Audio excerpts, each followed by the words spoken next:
Malam hari ini firman Tuhan akan saya sampaikan dengan tema Yesus sumber pengharapanku. Sama-sama katakan dengan saya, Yesus adalah sumber pengharapan hidup saya. Semuanya sama-sama katakan dengan saya, Yesus sumber pengharapan hidup saya. Semua yang lagi sakit, yang lagi bergumul, yang sedang menyaksikan siaran langsung ini, sama-sama katakan dengan saya, Yesus adalah sumber pengharapan hidup saya. Sekali lagi, Yesus sumber pengharapan hidup saya. Amin. Mari kita lihat satu kebenaran firman Tuhan yang terambil dalam Matius pasal 11. Injil Matius pasal 11 ayat 28. Injil Matius pasal 11 ayat 28 dikatakan demikian. Saya bacakan bagi setiap jemaat Tuhan yang menyaksikan siaran langsung ini. Matius pasal 11 ayat 28 dikatakan demikian. Datanglah kepadaku kamu semua yang lelah dan berbeban berat, dan aku akan memberikan perhentian kepadamu. Sekali lagi firman Tuhan mencatat dan mengajarkan kita malam hari ini demikian. Datanglah kepadaku kamu semua yang lelah dan berbeban berat, dan aku akan memberi perhentian kepadamu. Ingat, setiap saudara yang malam hari ini sedang mengalami kelelahan dan berbeban berat, apapun kelelahan saudara, saudara lelah menghadapi hidup ini karena virus pandemik tidak berhenti-berhenti, saudara sedang lelah, sedang menghadapi ekonomi, rumah tangga, guncangan, sakit penyakit, dan lain sebagainya. Malam hari ini firman Tuhan berkata dengan jelas, mari kepadaku kamu semua yang lelah dan berbeban berat, datanglah kepada Kristus Yesus malam hari ini. Maka Yesus akan memberikan kelegaan bagi kehidupan saudara sekalian. Haleluya. Nah, Bapak Ibu saudaraku terkasih dalam Tuhan, menaruh seluruh pengharapan hidup kita kepada pribadi Yesus adalah suatu keputusan yang tepat. Sama-sama katakan dengan saya, menaruh harapan kepada Yesus adalah keputusan saya yang tepat. Amin. Saya ulangi sekali lagi, menaruh seluruh pengharapan hidup kita kepada pribadi Yesus adalah suatu keputusan yang tepat. Pertanyaannya, mengapa menaruh pengharapan kita kepada Yesus adalah satu keputusan yang tepat? Jawabannya sederhana Bapak Ibu Saudara. Karena pengharapan di dalam Yesus yang pertama tidak mengecewakan. Sama-sama katakan dengan saya, pengharapan saya di dalam Yesus tidak mengecewakan. Yang kedua, pengharapan saya di dalam Yesus tidak akan sia-sia. Jadi ada dua hal Bapak Ibu Saudara, ketika Bapak Ibu Saudara dan saya, rumah tangga Bapak Ibu Saudara dan saya, keluarga Bapak Ibu Saudara dan saya, pekerjaan dagang bisnis usaha Bapak Ibu Saudara dan saya, pelayanan Bapak Ibu Saudara dan saya, studi sekolah Bapak Ibu Saudara dan saya, dan seluruh aspek kehidupan kita. Ketika kita mulai mempercayakan Yesus, ketika kita mulai berharap kepada Yesus menjadi satu-satunya tempat sumber pengharapan hidup kita, maka saudara dan saya akan dijauhkan dari yang namanya kekecewaan dan kesia-siaan. Amin. Bapak Ibu Saudaraku terkasih dalam Tuhan, sehebat apapun pendeta tersebut, sehebat apapun gembala jemaat tersebut, sehebat apapun kedudukan jenderal tersebut, sehebat apapun pengacara tersebut, sehebat apapun hakim tersebut, sehebat apapun manusia tersebut, ketika kita menyerahkan kepercayaan kita kepada manusia, maka bersiap-siaplah saudara dan saya akan mengalami yang namanya kekecewaan demi kekecewaan, akan mengalami yang namanya sakit hati, akan mengalami yang namanya rasa kecewa terhadap orang yang kita andalkan, karena orang yang kita harapkan, orang yang kita andalkan tidak bisa menggenapi atau menjawab setiap keinginan saudara dan saya. Oleh karenanya, malam hari ini firman berkata, setiap keputusan kita, harapan kita, ketika kita taruh ke dalam tangan Yesus, ketika kita serahkan ke dalam tangan pribadi Yesus, maka itu tidak akan mengecewakan dan juga tidak akan sia-sia. Sama-sama katakan dengan saya, pengharapan saya di dalam Yesus. Semua sama-sama katakan dengan saya, pengharapan saya di dalam Yesus tidak akan mengecewakan. Pengharapan saya di dalam Yesus tidak akan sia-sia. Saya mengerti situasi kondisi saat ini sangat mengerikan. Saya mengerti situasi kondisi saat ini sangat melelahkan. Saya mengerti situasi kondisi saat ini khususnya buat para pengusaha-pengusaha dan para pedagang, para pebisnis, mereka yang sedang cari uang, cari keuntungan, lagi sulit.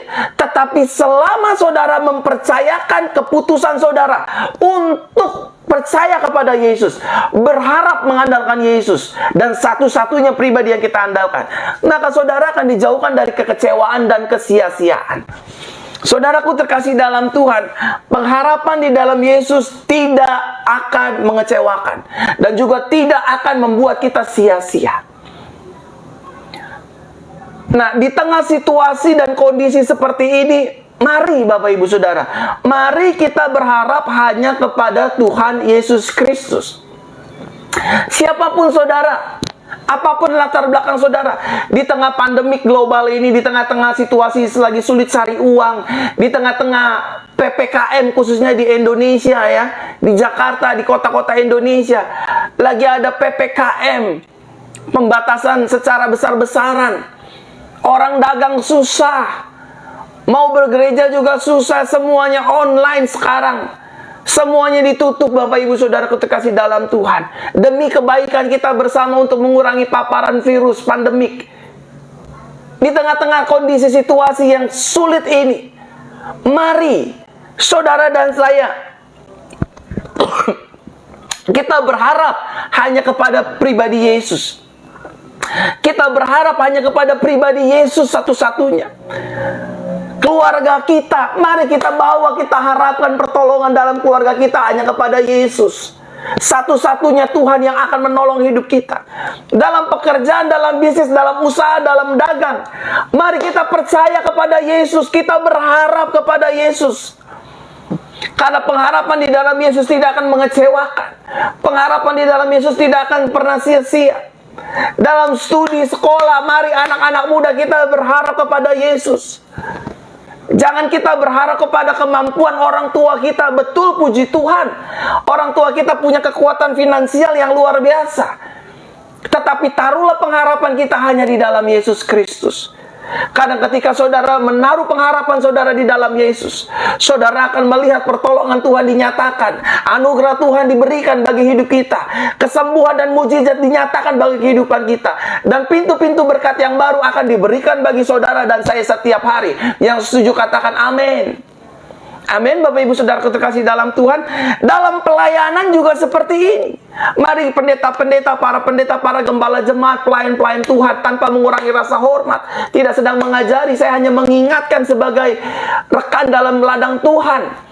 Mari kita berharap hanya kepada Tuhan Yesus Kristus. Gereja boleh saja ditutup karena ada virus pandemik, tetapi kita berharap kepada Tuhan Yesus Kristus. Tuhan, tolong pelayananmu ini, biar pelayanan ini jadi berkat bagi banyak jiwa. Dan dalam seluruh aspek kehidupan kita, mari kita berharap kepada Tuhan Yesus Kristus. Saudara-saudara yang sedang terpapar virus pandemik, berharap kepada Yesus. Pemulihan terjadi hanya karena anugerah Yesus. Indera penciuman kita yang hilang, berharap kepada Yesus. Indera perasa kita yang hilang, berharap kepada Yesus.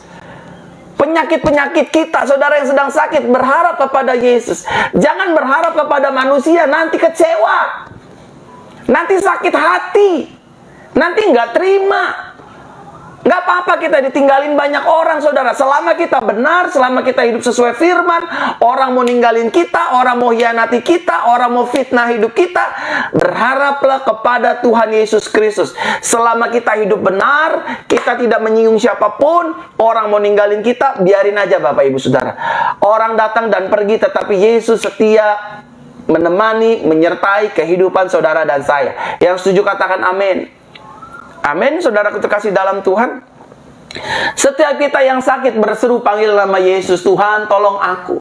Aku berharap kepadamu karena Engkau berfirman, oleh bilur-bilurku kamu yang sakit menjadi sembuh. Mau virus apa kek saudara? Pokoknya berharap sama Yesus, saudara pasti disembuhkan.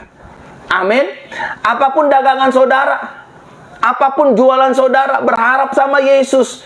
Harapkan anugerah Yesus, maka usaha bisnis saudara akan diberkati oleh Tuhan. Meskipun situasinya sulit, tapi bagi Yesus tidak ada perkara yang mustahil. Yang setuju katakan amin.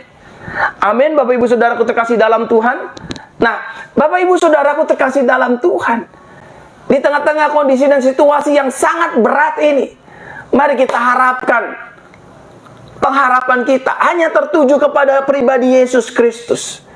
Hanya Yesus yang sanggup menolong hidup kita. Buat saudara-saudara yang sedang terpapar virus, yang sedang rawat isolasi mandiri, ataupun di rumah sakit, ataupun di hotel, berharap pada Yesus. Yesus yang akan menyembuhkan staminamu. Yesus yang akan menguatkan kembali imunitas tubuh kita. Dan Yesus yang akan menjagai nyawa kita. Amin. Jangan menyerah. Kita masih punya Yesus. Buat setiap keluarga-keluarga rumah tangga yang sedang diambang perceraian, berharaplah kepada Yesus. Jangan berharap kepada pengacara saudara, jangan berharap kepada hakim saudara. Bukannya tidak boleh, Bapak Ibu Saudaraku terkasih dalam Tuhan, tapi yang pertama dan yang utama, berharaplah pertolongan terhadap Yesus. Saudara yang sedang mencari pekerjaan, berharaplah kepada Yesus. Saudara yang sedang mencari jodoh, saudara sedang mencari pasangan hidup, berharaplah kepada Yesus. Karena pengharapan di dalam Yesus tidak akan mengecewakan dan tidak akan sia-sia. Saudara yang sedang mencari kesembuhan, saudara sedang mencari mujizat, jangan cari pendeta, jangan cari hamba Tuhan, jangan cari pastor, cari pribadi Yesus. Berharap kepada Yesus. Saudara akan terkaget-kaget ketika saudara melihat, kok sakit saya sudah disembuhkan, kok hidung saya sudah bisa mencium kembali, kok nafas saya tidak sesak lagi, kok saya sudah negatif waktu dicek swab antigen ataupun PCR. Kalau kita berharap sama Yesus, saudara, kita akan tenang. Jiwa kita akan tenang. Karena di dalam Yesus selalu ada kepastian. Sama-sama katakan dengan saya, di dalam Yesus selalu ada kepastian. Sama-sama katakan dengan saya, di dalam Yesus selalu ada kepastian.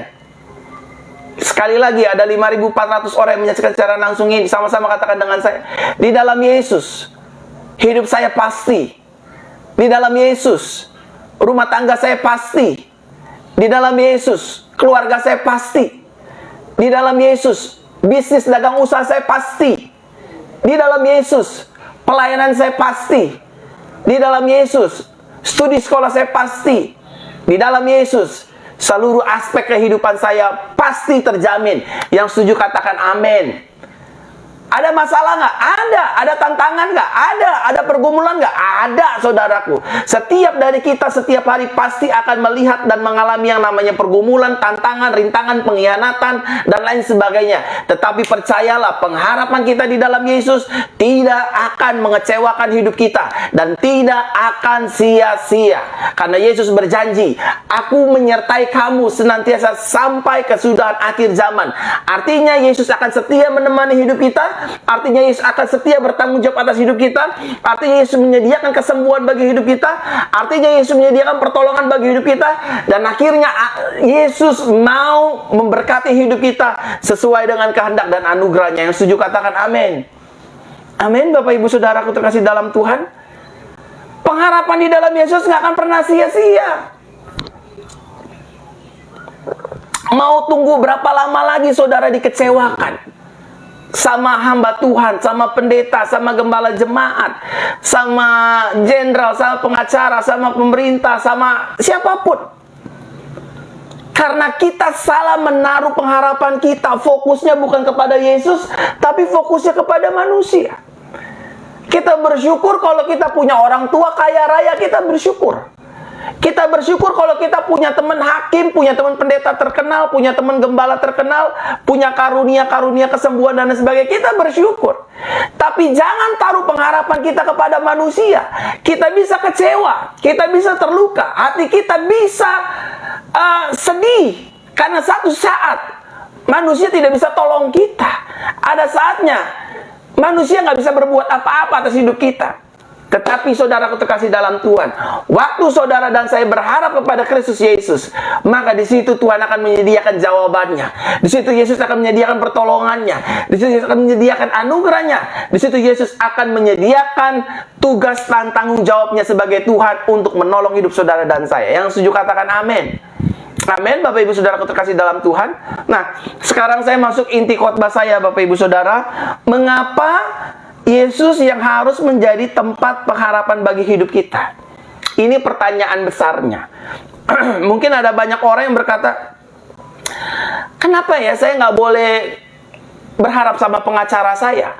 Kenapa saya nggak boleh berharap sama pendeta saya? Kenapa saya nggak boleh berharap sama koko cici saya yang uangnya banyak? Kenapa saya nggak boleh berharap sama orang-orang yang ada di sekitar saya? Bukannya nggak boleh, Bapak Ibu Saudara. Saya takut Bapak Ibu Saudara nanti kecewa akhirnya.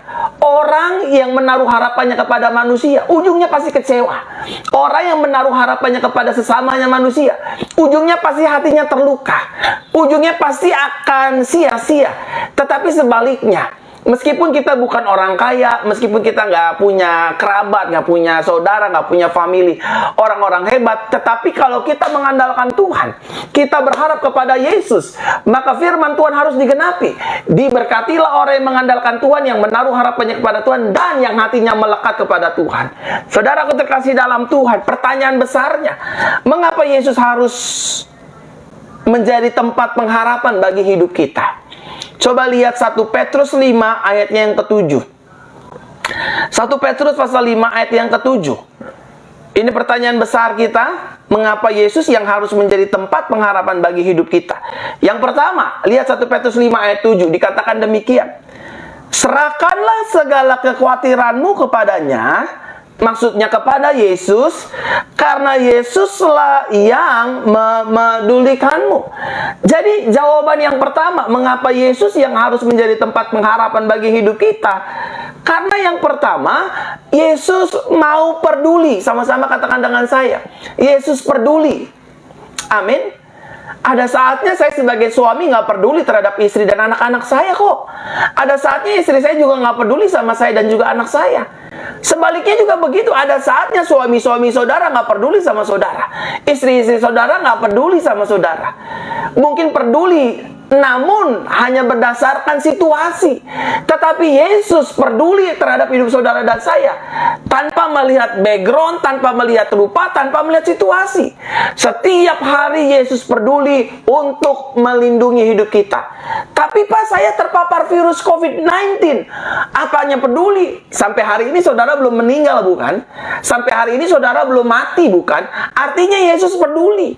Sampai hari ini kita masih sehat. Oke, kita terpapar, tapi kita disembuhkan secara cepat. Oke, kita terpapar virus pandemik, tetapi kita masih dalam perlindungan Tuhan. Itu artinya Yesus peduli. Amin. Amin, saudara. Saudara sampai nggak pasang selang, nggak pasang infus, karena Yesus peduli. Kalaupun saudara sampai pasang selang, pasang infus, Yesus yang akan sembuhkan, Yesus yang akan jagai. Dalam hidup ini hanya kita berserah kepada Tuhan. Kita percaya terhadap penyertaan Yesus. Mungkin anak-anak kita nggak peduli, tapi Yesus peduli. Mungkin orang-orang tua kita nggak peduli, namun Yesus peduli. Oleh karenanya, saudara dan saya malam hari ini, kita taruh harapan kita kepada Yesus.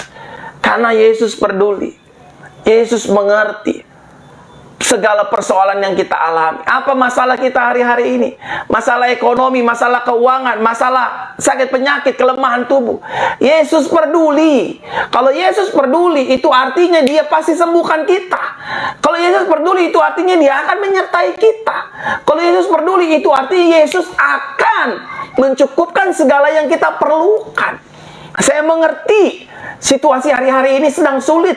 Ekonomi lagi sulit. Ada di beberapa negara lainnya sedang lockdown, nyari uang susah, dagang susah, kerja susah. Tapi serahkan kepada Yesus. Yesus peduli. Nanti Yesus yang akan cari jalan keluarnya, memberkati pekerjaan kita, memberkati keuangan kita, memberkati rumah tangga kita, memberkati pelayanan kita, dan seluruh aspek kehidupan kita. Amin, Bapak Ibu Saudaraku terkasih dalam Tuhan. Yesus mengerti, Yesus peduli. Saudara mau orang miskin, saudara mau orang kaya, saudara mau orang bangsawan, mau orang susah, selama kita berharap kepada Yesus, Yesus peduli. Sama-sama katakan dengan saya, Yesus peduli atas hidup saya. Sama-sama katakan dengan saya, Yesus memperdulikan hidup saya. Yesus memperdulikan masa depan saya. Yesus memperdulikan keluarga saya. Yesus memperdulikan rumah tangga saya. Yesus memperdulikan pelayanan saya. Yesus memperdulikan pekerjaan bisnis dagang usaha saya. Dan Yesus memperdulikan studi sekolah saya dan seluruh aspek kehidupan saya. Amin. Di saat orang gak peduli, di saat orang udah mulai ninggalin kita, saudaraku terkasih dalam Tuhan, biarin aja. Yang penting Yesus peduli, Yesus mengerti. Saudara, hari-hari ini nggak usah sedih kalau ada orang yang sedang nggak peduli sama saudara. Hari-hari ini saudara nggak usah marah, nggak usah kecewa kalau Pak, keluarga saya kayaknya udah nggak peduli sama saya, anak-anak saya udah nggak peduli sama saya, kayaknya pelayan-pelayan Tuhan di gereja saya udah nggak peduli sama saya, pendeta nggak peduli sama saya, gembala nggak peduli sama saya. Saudara jangan marah-marah, saudara jangan lekas-lekas marah. Ingat, masih ada Tuhan Yesus Kristus, Tuhan yang peduli, yang mengerti setiap kita anak-anaknya. Yang setuju katakan amin. Amin. Buat teman-teman yang di Malaysia, Tuhan Yesus peduli atas hidup teman-teman. Buat teman-teman yang di Brunei, Tuhan Yesus peduli atas hidup teman-teman. Buat teman-teman yang di Timor Leste, Tuhan Yesus peduli atas pergumulan teman-teman semua yang ada di Timor Leste dan di negara-negara lain. Yesus peduli. Sampai hal-hal yang terkecil sekalipun. Tuhan, hari ini saya belum bayar kontrakan, hari ini saya belum bayar rumah, hari ini saya belum bayar cicilan, hari ini saya butuh uang makan dan sebagainya. Yesus peduli. Yesus pasti akan mencukupkan segala yang kita perlukan dan kita butuhkan. Yang setuju katakan amin. Makan kita, kebutuhan kita, Yesus pasti pedulikan. Yesus pasti perhatikan. Firman-Nya berkata dengan jelas, serahkanlah segala kekhawatiranmu kepadanya karena Yesuslah yang memedulikan hidup. Saudara jangan marah.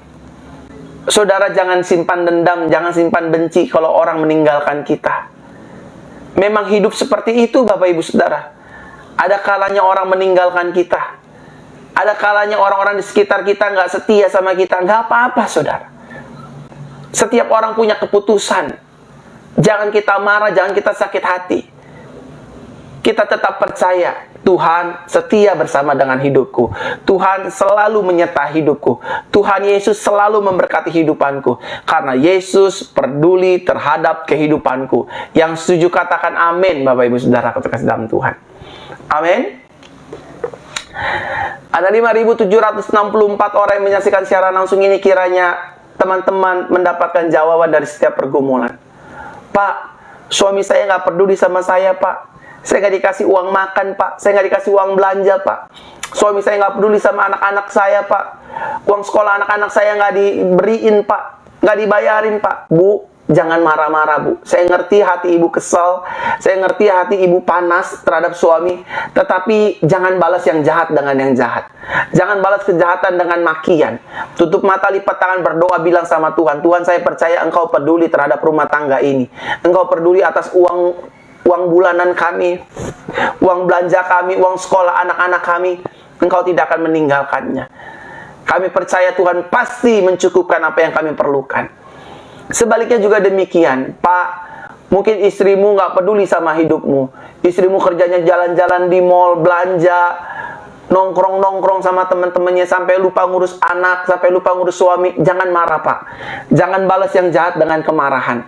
Tapi balaslah yang jahat dengan berdoa kepada Tuhan. Tuhan tolong saya agar istri saya diubahkan. Meskipun istri saya nggak peduli dengan keluarga ini, aku percaya Tuhan menolong kami. Tuhan peduli atas hidup kami.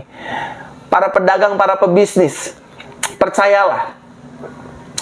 Mungkin pemerintah sedang bekerja dan berjuang untuk menurunkan tingkat penyebaran virus di mana-mana. Sampai-sampai harus mengeluarkan aturan-aturan lockdown, pembatasan dan lain sebagainya. Percayalah.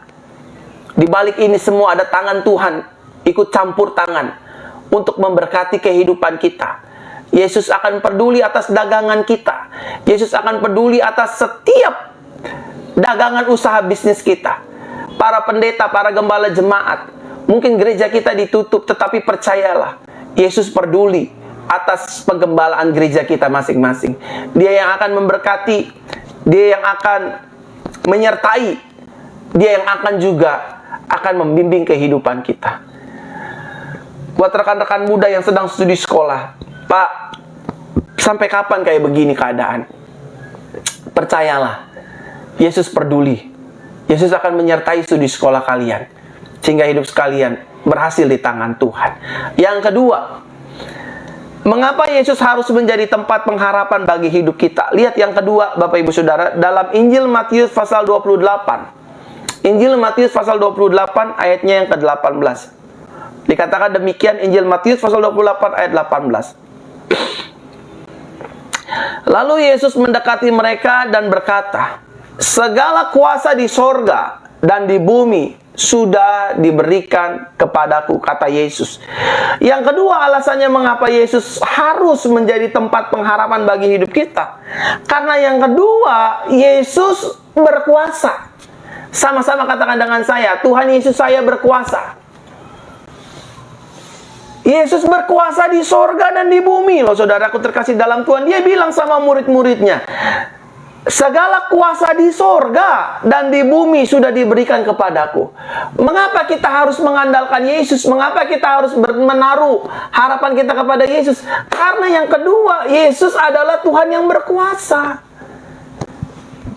Terserah deh orang mau bilang Yesus cuma sebagai rasul, sebagai nabi, manusia biasa yang mati dipantek, disalib, pakai kain doang, seperti celana dalam. Terserah deh orang mau ngomong apa deh. Tapi bagi kita orang percaya, Yesus adalah Tuhan yang berkuasa di sorga dan di bumi. Firman mengatakan, segala kuasa, segala loh saudara. Lalu Yesus mendekati murid-murid dan berkata, segala kuasa di sorga. Saudara, segala kuasa di sorga dan di bumi sudah diberikan kepadaku. Tapi kok kenapa virus nggak hilang-hilang? Suka-sukanya Tuhan. Pandemik nggak hilang-hilang, suka-sukanya Yesus. Yang Yesus mau terjadi pasti terjadi. Yang Yesus nggak mau terjadi pasti nggak akan terjadi. Pandemik boleh ada saudara, tetapi Yesus beserta dengan kita. Virus boleh ada, tetapi Yesus beserta dengan kita. Artinya kita mendapatkan jaminan, kita mendapat pengharapan, kita mendapat penyertaan, kita mendapatkan pertolongan dari Tuhan Yesus Kristus. Amin. Amin, saudaraku terkasih dalam Tuhan. Segala kuasa Tuhan sudah berikan. Jadi kalau saudara berharap kepada Yesus, saya berharap kepada Yesus, kita tidak salah tempat berharap. Kita berharap di tempat yang tepat. Karena Yesus Tuhan yang berkuasa di bumi dan juga di sorga. Mau Gabriel kek, mau Michael kek, mau Kerubin kek, mau Serafim, tunduk di bawah kaki Yesus. Yang saya sebutkan tadi adalah nama-nama malaikat, saudara. Ada penghulu malaikat, ada penguasa malaikat, semua harus tunduk terhadap kuasa Yesus. Di bumi juga semua harus tunduk. Saudaraku terkasih dalam Tuhan, firman Tuhan mengatakan kita adalah anak-anak Tuhan Yesus Kristus.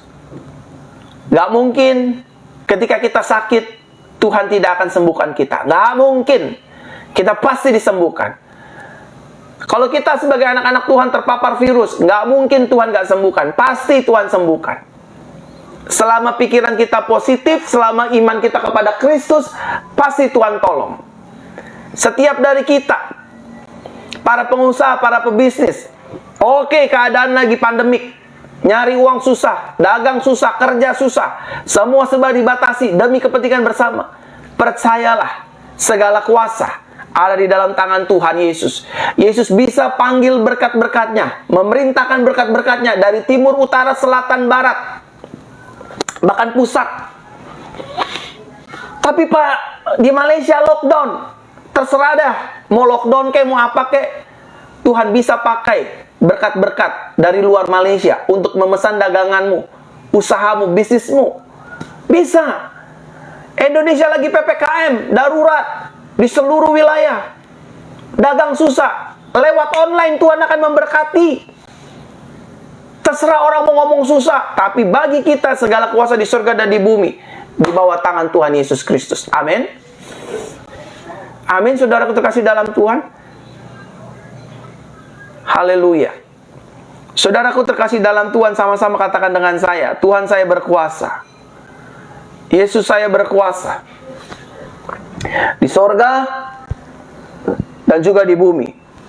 Amin. Yesus berkuasa. Yesus berkuasa. Ingat aja dagangan kita, pokoknya Tuhan, dagangan saya pasti laku karena Engkau berkuasa. You have authority. Engkau punya segala otoritas, Tuhan. Tuhan, aku pasti sembuh. Tuhan, aku pasti punya anak. Tuhan, aku pasti menikah. Tuhan, gerejaku pasti diberkati. Tuhan, hidupku pasti diangkat jadi kepala bukan ekor, naik dan tidak turun. Pasti saya diberkati Tuhan. Dagangan saya pasti diberkati Tuhan. Sakit saya pasti disembuhkan Tuhan. Karena Tuhan berotoritas. Apapun sakitnya, buta melihat, lumpuh berjalan, tuli mendengar, bisu berkata-kata, benjolan-benjolan sembuh. Makanya nih, setiap para pengusaha, para pedagang, sebelum berdagang, doakan dagangannya. Tuhan, Engkau berkuasa. Engkau berkuasa. Berkati daganganku, agar daganganku laku, Tuhan. Kalau daganganku laku, aku bisa menjadi berkat bagi keluargaku. Bisa kasih makan keluargaku. Bisa memberkati pekerjaan Tuhan. Bisa memberkati pelayanan. Bisa kasih perpuluhan. Bisa kasih persembahan. Saudaraku terkasih dalam Tuhan.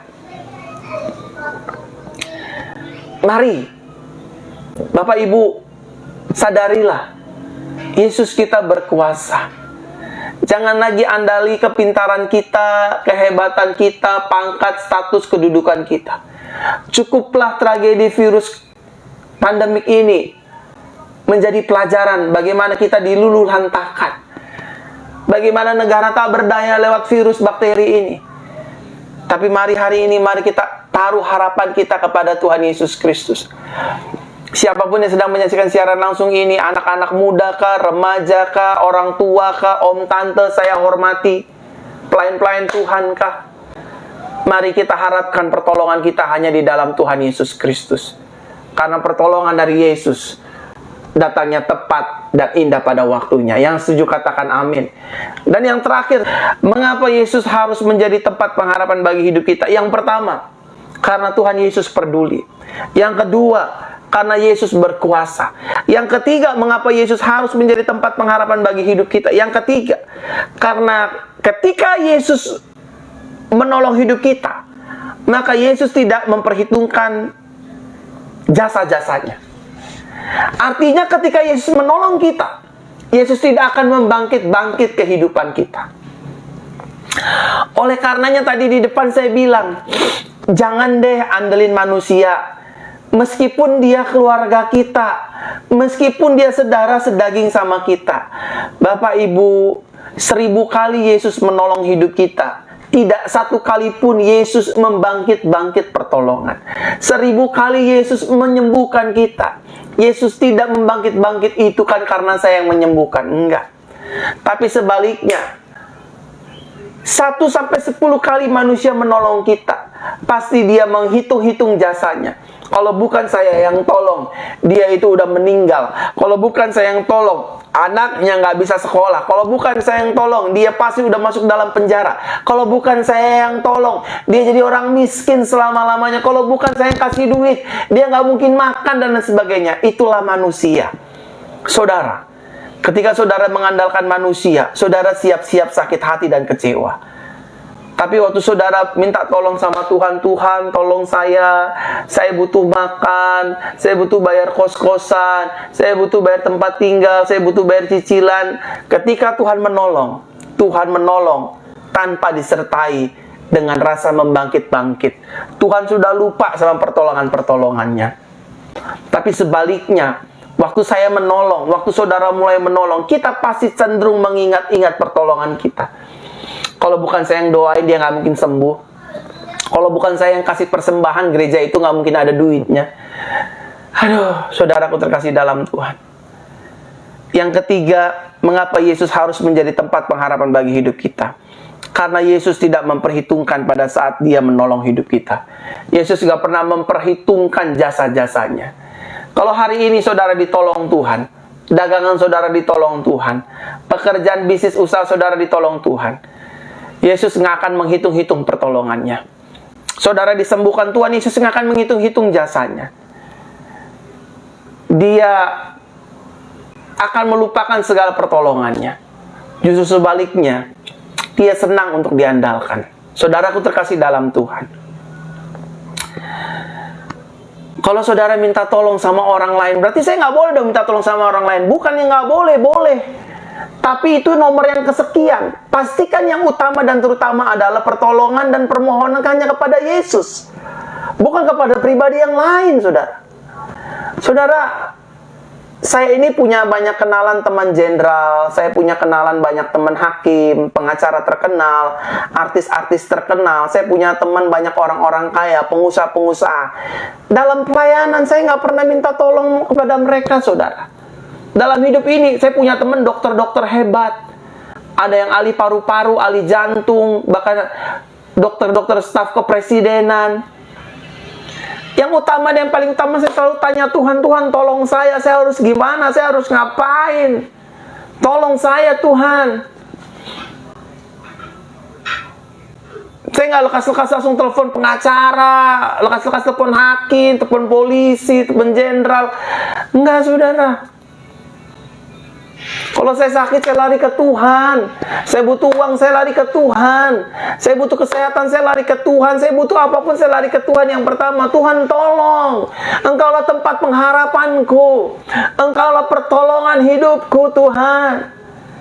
Nah, setelah itu baru Tuhan biasanya menggerakkan hati saya. Coba kamu pergi ke A, B, C, D, E, F, G, orang-orang ini. Aku akan tolong kamu lewat mereka. Ini yang benar. Jangan dibalik. Nolong manusia, minta tolong sama manusia baru mentok cari Tuhan. Aduh, jangan, saudara. Yang pertama minta tolong sama Tuhan dulu. Ini gimana lagi pandemik begini, Tuhan? Saya harus dagang gimana? Harus jualan bagaimana, Tuhan? Tolonglah. Kadang kalau saya nggak jualan, saya nggak makan, Tuhan. Saya nggak bisa bayar-bayaran, Tuhan. Tolong saya, Tuhan Yesus. Amin. Saudara harus mengandalkan Tuhan. Karena Tuhan Yesus adalah tempat pengharapan kita. Yesus selalu peduli terhadap hidup kita. Yang kedua, Yesus berkuasa di sorga dan di bumi. Yang ketiga, ketika Yesus menolong, Yesus menolong tanpa pamrih. Saudaraku terkasih dalam Tuhan, kiranya firman Tuhan yang singkat ini menjadi berkat bagi kehidupan Bapak Ibu Saudara terkasih. Tuhan memberkati hidup kita semua. Amin untuk firman Tuhan.